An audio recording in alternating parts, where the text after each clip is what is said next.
Hey guys, what's up? Welcome back to another edition of Intuitive Angling. Much appreciated you guys taking some time to watch the video.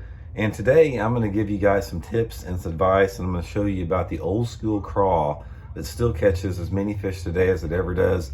Doesn't get fished much at all. And sort of in today's world of high-tech plastics, it's sort of taken a back seat, but there's still times that I throw it, and I'm going to talk to you guys about how I set it up, when I throw it, how I rig it.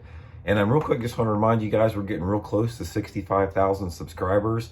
If you guys want to help us hit that 65,000 mark in the next few days, please hit that subscribe button. I got a big giveaway, some more bridge for beef jerky. That'd be much appreciated. So anyway, let's get into this craw deal, guys. Pull out my craws here. The craw was one of the original jig trailer soft plastic baits that there were out there. I'm guessing it probably came about 35 or 40 years ago. It's just as simple as it can be. It's just a soft plastic that looks like a crawdad. Just, you know, rudimentary pinchers, flat bottom. This was like the original soft plastic creature bait that came about years ago, and people Texas rigged it and used it on a jig both. So what happened with the advent of the new soft plastic technology, the craw sort of took the back seat over the past 15 years, and nobody uses it much anymore. But guys, I still use it a lot in certain situations, particularly in the post spawn, like this time of year in May. May is my favorite time of year to use the old style, the old school craw. The one that I use, guys, it's just a generic craw. I don't even know who makes it. I get them. There's a tackle store here in Springfield, Missouri, that sells them like in bins. They're just like homemade in bulk. So I'm not even sure who makes them, but I think there are some companies that make them.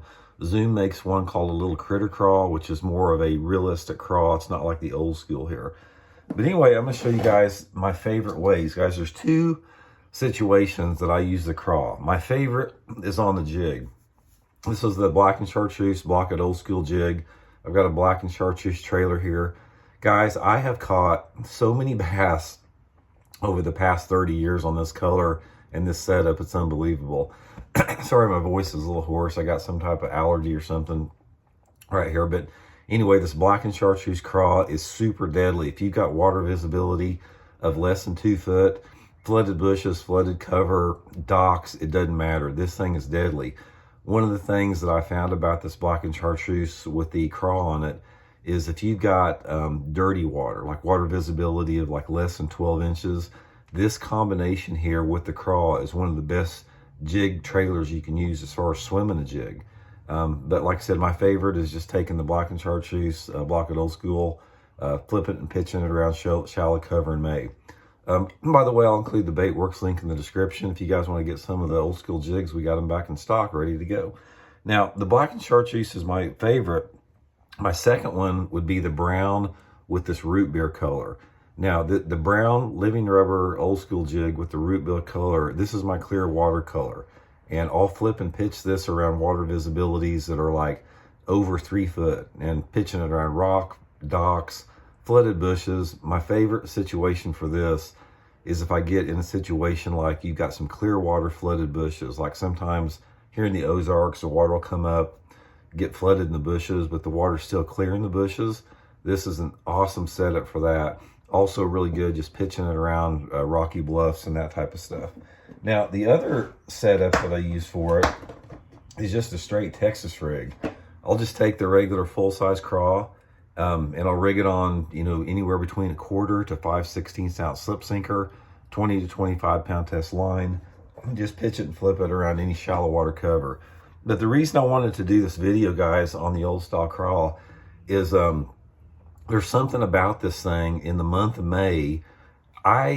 There's very few soft plastic baits that can get as many bites as just the old style craw. I don't know what it is about it. There's not much to it. It's simple.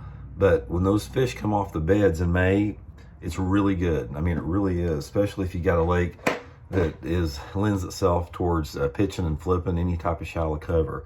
So give them a try, guys. You know, try to find you some of the old school craws.